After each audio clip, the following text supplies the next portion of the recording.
দুর্গাপূজা কেন্দ্রিক বিরূপ আচরণের প্রতিবাদ। আধিকারিকদের দুর্গাপূজা কেন্দ্রিক বিরূপ আচরণের প্রতিবাদ জানিয়ে মালদা জেলা শাসককে অভিযোগ জানালো মালদা দুর্গাপূজা ফোরাম। সম্প্রতি মালদা জেলা প্রশাসনিক ভবন চত্বরে জমায়েত হন বিভিন্ন ক্লাবের কর্মকর্তারা। এরপর তাদের দাবিপত্র তুলে দেন জেলা শাসকের হাতে।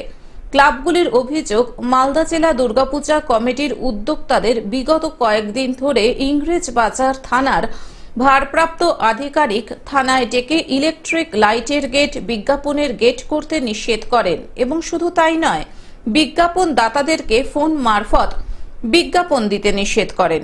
বর্তমানে ইংরেজবাজার থানার ভারপ্রাপ্ত আধিকারিকের আচরণে বিজ্ঞাপন দাতা সহ পুজো কমিটিগুলি ভীত সন্ত্রস্ত।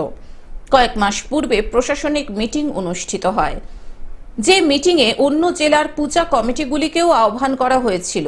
তাতে গেট সংক্রান্ত কোনো আলোচনা বা সতর্কীকরণ করা হয়নি। বর্তমানে এই পরিস্থিতিতে দুর্গাপূজা কমিটিগুলি তাই দিশেহারা হয়ে পড়েছে।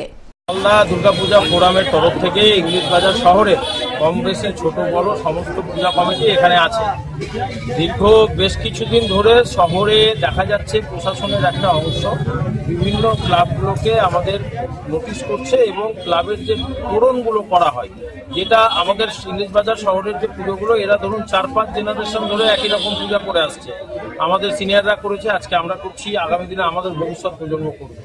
কিন্তু বিগত 2 বছর ধরে লক্ষ্য করছি যে বিভিন্ন ক্লাব সংগঠনগুলোকে তরুণকে নিয়ে প্রশাসনের একটা অংশের তরফ থেকে এক রকমের চাপ সৃষ্টি করার চেষ্টা হচ্ছে, যে কারণে বিভিন্ন পূজা কমিটিগুলো পূজা করতে গিয়ে অনেক সময় হোঁচট খেতে হচ্ছে। মালদা থেকে অভিষেক দাসের রিপোর্ট, গ্লোব নিউজ। এখন থেকে গ্লোব টিভি দেখুন আপনার স্মার্টফোনেও। গুগল প্লে স্টোর অথবা অ্যাপল স্টোর থেকে ডাউনলোড করুন গ্লোব টিভি লাইভ অ্যাপ। এছাড়াও জিও টিভি অ্যাপ থেকেও দেখুন গ্লোব টিভি লাইভ।